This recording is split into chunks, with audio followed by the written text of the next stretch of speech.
Hello everyone, this is the final Bosman, and on today... Smells like E3.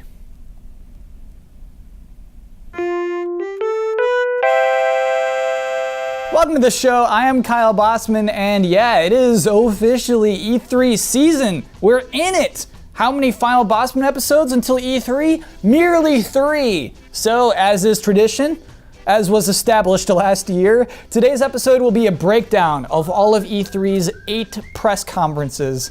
Yes, you heard that right. 8. 8 press conferences. I guess they're called press events now. I guess conference is antiquated.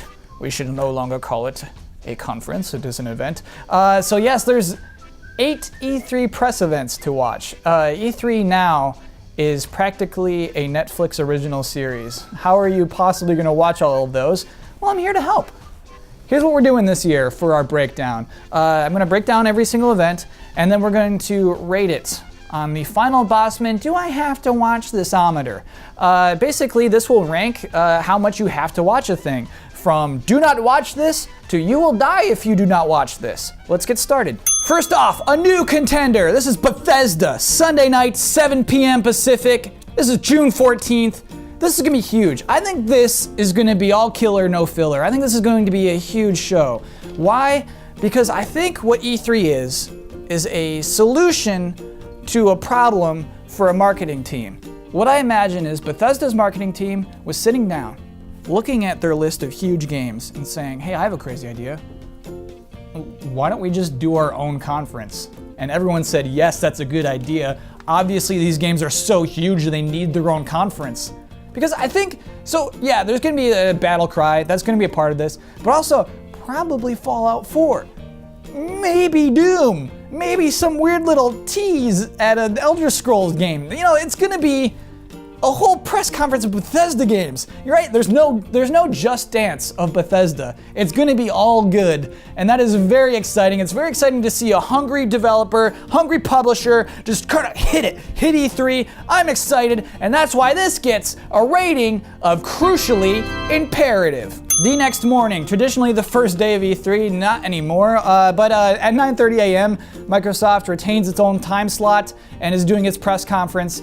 This is going to be an exciting year, I believe. Last year I gave Microsoft a hard time because a lot of its game announcements were CG trailers.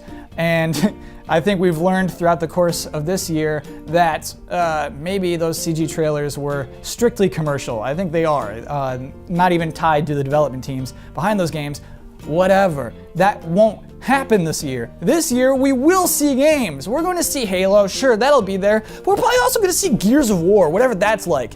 You know, we're probably going to see Crackdown. I have a really good feeling, everyone. I have this feeling Battletoads we'll see this year. Can you imagine that Battletoads at E3? That's kind of crazy. So, even with the slimmest chance of seeing what Scalebound actually looks like, what it is actually about, I have to give this press conference a rating of crucially imperative. Soon after that, we have EA at 1 p.m. Pacific. EA, not a lot of people get excited about EA. EA last year was always, number one rule about E3, always be boasting. EA was boasting before E3. EA had a press announcement that said, hey, at our press event, we'll be announcing 6 new games. Look forward to it. Half of those things were conceptual prototypes, and so I think a lot of us felt a little cheated. Why even, EA, don't bother, why do you do that?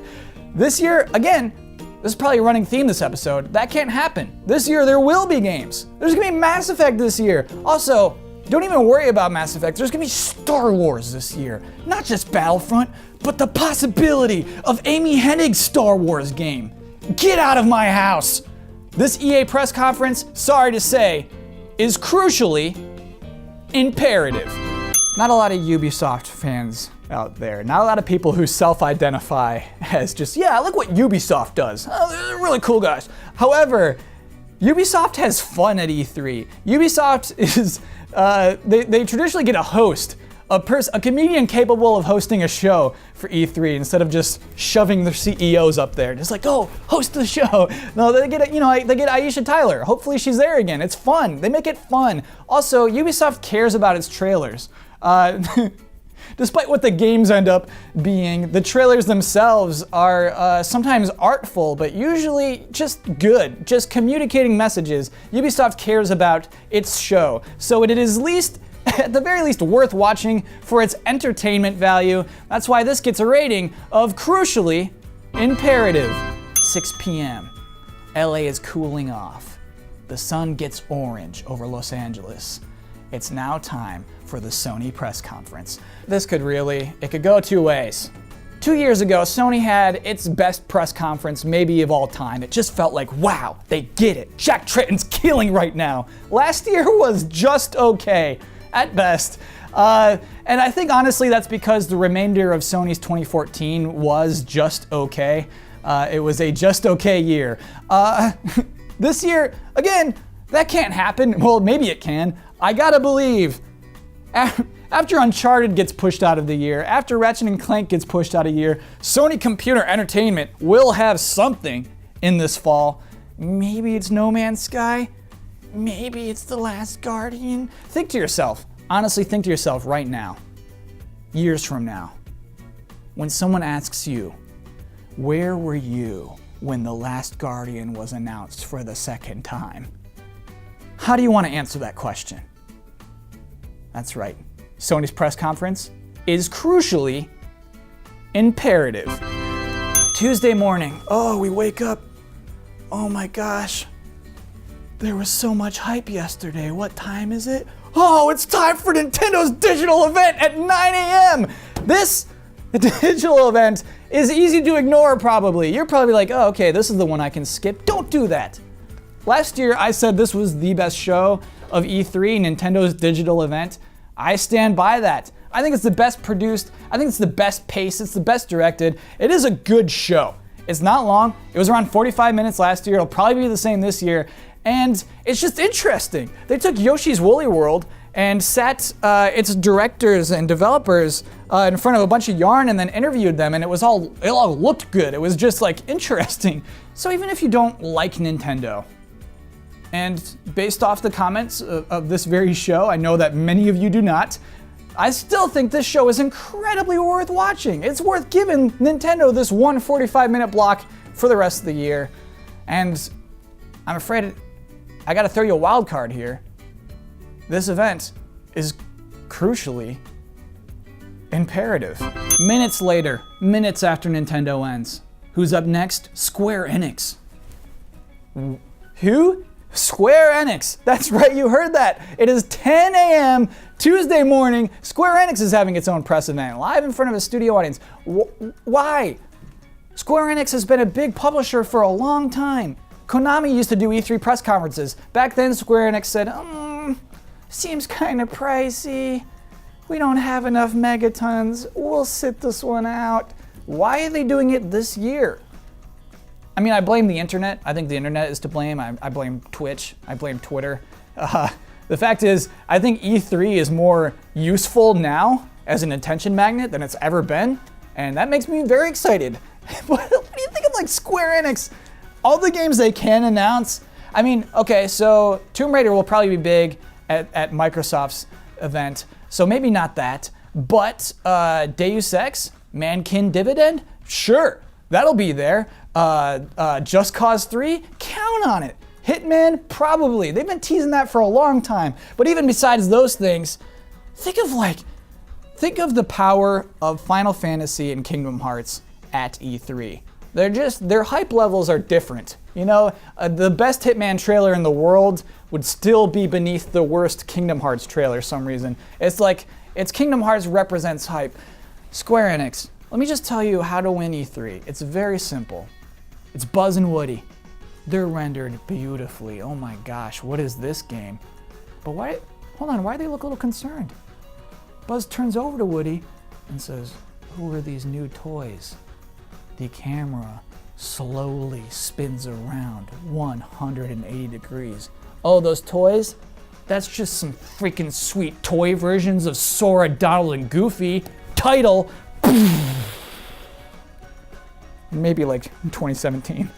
The fraction of a percentage of a chance of that happening means the Square Enix press conference gets a rating of crucially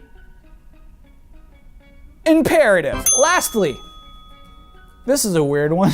Tuesday night, 5 p.m. By the way, this is before the E3 show floor is even closed, but come on over, everybody. AMD presents PC gaming show at E3. What is this? Great question. We know very little about this. This is also something that hasn't existed before. Here's what we do know. It'll be hosted by Sean Day9 Plot, who's a StarCraft 2 commentator. At least somebody who can like host a show. Will feature new game reveals, updates on beloved series, and perspectives from key PC developers. Here's a list of the speakers. This is going to be 3 hours long. Okay. Bethesda, I said, would be all killer, no filler. PC, yeah, great. There's no chance that 3 hours is gonna be all killer, no filler. There's gonna be, to me, this show has the greatest potential to be a total poop show. It just has this great chance of just being, whoa, this sucks. But it'll also have highs. If there's announcements there, there'll be huge announcements. But one of the things I love E3 for the most is those lows. You love the stinkers. You love a good poop show. And that is why this press conference gets a rating of crucially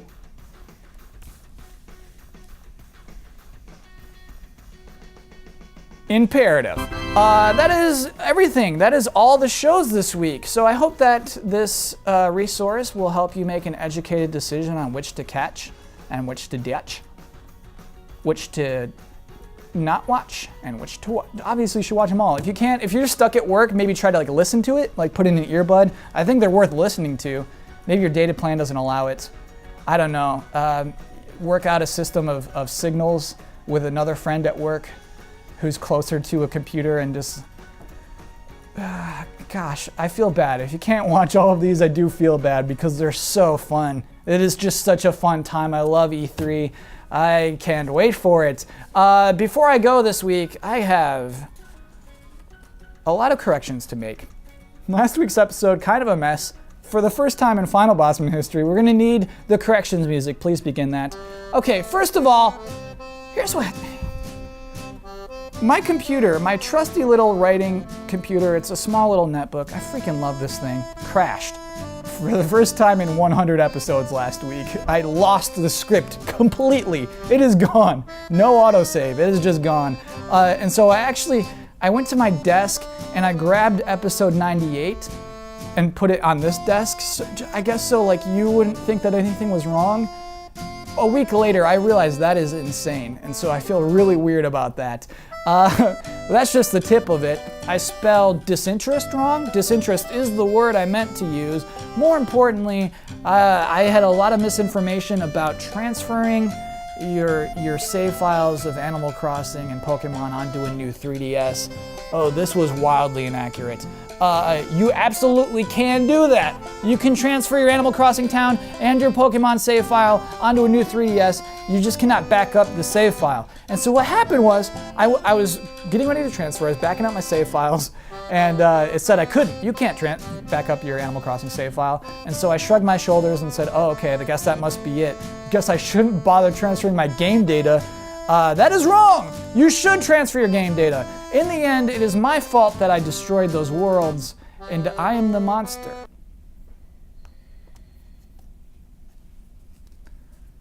I'm the monster.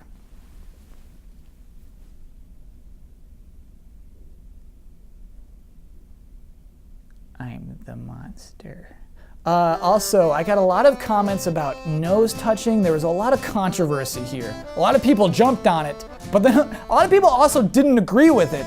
And so I'm gonna have to defer to nose touching expert Matrix with an 8, who said, his finger did not make contact with his nose. The cheek moved to the nose, not the finger. Rule states it must make contact and move, so it doesn't count. I gotta say, Matrix might be a little biased here, but whatever, we'll roll with it. I did break a rule, however. As commenter OGLI, that's gonna be a tough one, points out, You talk about Omega Ruby and Alpha Sapphire and how they kind of did an unconventional thing. I haven't played Pokemon in a long time and have no idea if this feature has changed, but I'm pretty sure this should be in the present tense. Yes, you are right. There is a rule on this show that when possible, I shall talk about video games in the present tense. And I get called on this a few times. Most of the time I rationalize it like, oh yeah, it kind of makes sense for me to talk about past tense. In this case, it does not. And so, OGLI? Ojli? Mowgli? Like Mowgli? Ojli? You are now on the board. Let's put you over here, man. Let's do it right here. We need people over here. But it's gonna have to be like, there's like a guardrail there. Okay.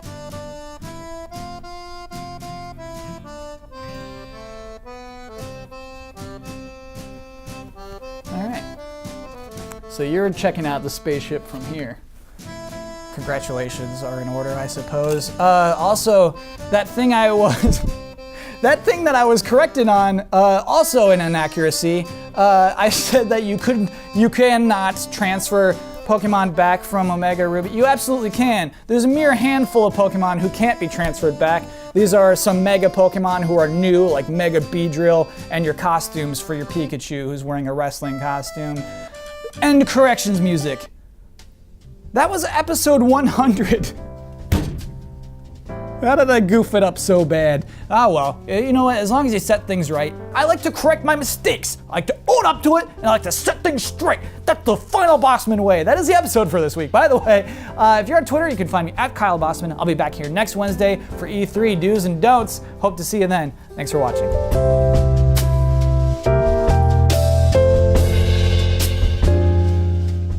Hi everybody. Let me tell you a little story. At the beginning of every week, we have a big meeting, everybody at Game Trailers, and we talk about what we can do Just Playeds on. Just Played is, of course, a Game Trailers show in which we talk about a game we've just played. You know, just like kind of preview coverage, but also you can, if you played an old game, you can talk about that. It's covering games. It's a very fun show. I raised my hand, I said, I've just played The Misadventures of Tron Bonne, and Daniel Bloodworth looks at his little notepad and says, that'll have to wait.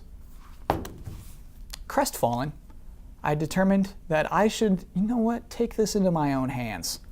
And that is why, defiantly, I'm shooting my own Just Played on my own show. Here it is, the Just Played for The Misadventures of Tron Bonne.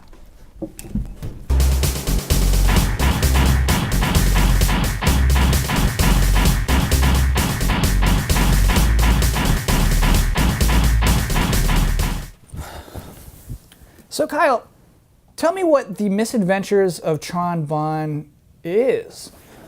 It's a game I've been really excited to play and try. It's extremely expensive on eBay. So I was honestly, like months before it finally came to PSN, I think last week or the week before, it cost like $200. And I was honestly legitimately thinking about buying it because I love Mega Man Legends so much. That's a little crazy. Yeah, I obviously didn't do it, but like maybe if I had like a bigger tax return or something.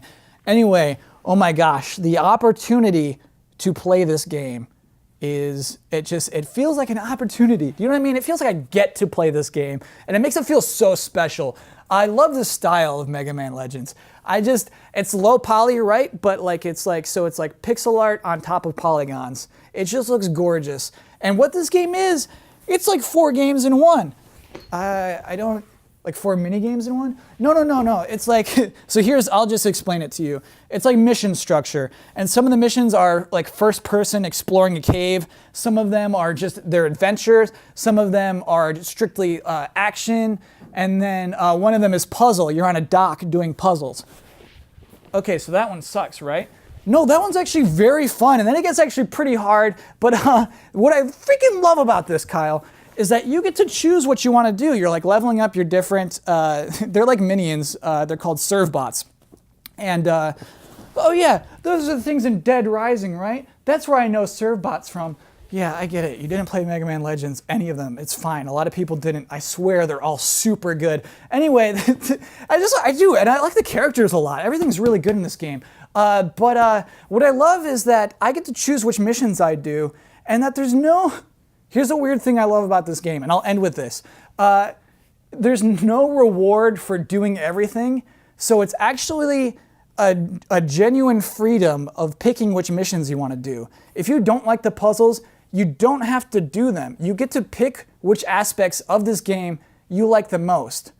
And I think that's extremely rare, and everything about this game is just so good. It's just got a vibe. I think it got ignored because it came out after the PlayStation 2. So did Mega Man Legends 2. They came out like months before Legends 2. This poor game, so ignored. And I just feel like I'm just so happy to finally be able to give it a chance. I gotta say, this was a lot more boring than a Disney Infinity just played. Sorry, Kyle. This one's cut.